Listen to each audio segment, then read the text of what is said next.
สบายดีทุกคนเดี๋ยวนี้อยู่อเมริกาอากาศก็เริ่มหนาวแล้วก็เลยคิดอยากกินแกงรากูกิน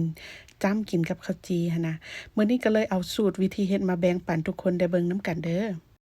มื้อนี้จะใส่ซีนงัวอยู่1กิโลเนาะซีนงัวที่ใส่นี่ก็ควรติดเอ็นติดมันแน่เนาะมันจึงแซ่บหลังจากนั้นก็เอามาซอยเป็นตอนกะว่าตอนบ่น้อยบ่ใหญ่หลายหั่นแหละหลังจากนั้นก็มาเอือบซีนเนาะใส่พริกไทยดำลงไปใส่เกลือลงไป1บวงกาแฟคะน้อ2บวงกาแฟใส่น้ำตาล1บวงแกงหลังจากนั้นข้อยก็จะใส่เบกกิงโซดาลงไป1บวงกาแฟเนาะถ้ามันไผบ่มีเบกกิงโซดาสามารถใส่ผงฟูได้เด้ออันนี้มันจะเฮ็ดให้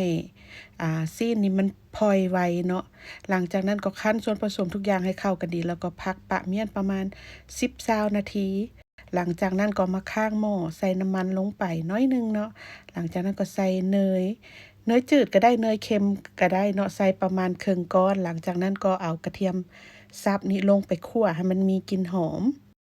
หลังจากที่คั่วได้กลิ่นหอมแล้วจึงใส่ซีนงัวลงไปคั่วจากคั่วให้ซีนงัวสุกประมาณ40-50%เด้อหลังจากนั้นจึงใส่ซอสมักเล่นโตนี่เนาะมันจะเป็นซอสมักเล่นเข้มข้นเลยซอสมักเล่นนี่จะใส่อยู่1กระป๋องเนาะซอสมักเล่นตัวนี้จะเฮ็ดให้สีรากูนี่เป็นสีงามเพราะว่าสีมันจะแดงๆอะนะหลังจากนั้นก็คนทุกอย่างให้เข้ากันอีกบาดหนึ่งแล้วใส่น้ำลงไปประมาณ2ลิตรหรือว่าให้มันท่วมตอนซีนหั้นนะอันนี้ข้อยจะใส่เกลือลงไปตืมเนาะ1บวง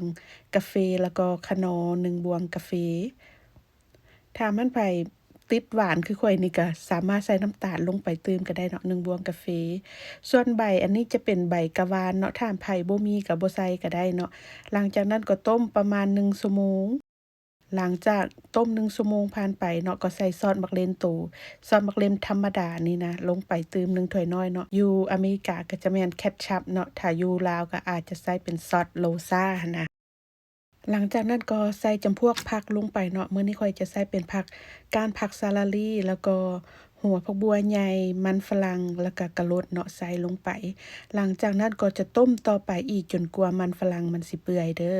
ต้มไปอีกประมาณ30-40นาทีเนาะถ้ามันไผมักข้นกว่านี้ก็สามารถเอาแป้งสาลีละลายน้ำเนาะแล้วก็เทลงไปเพื่อเพิ่มความข้นให้กับรากูเนาะหลังจากนั้นก็ชิมรสชาติถ้าได้รสชาติตามใจมักแล้วก็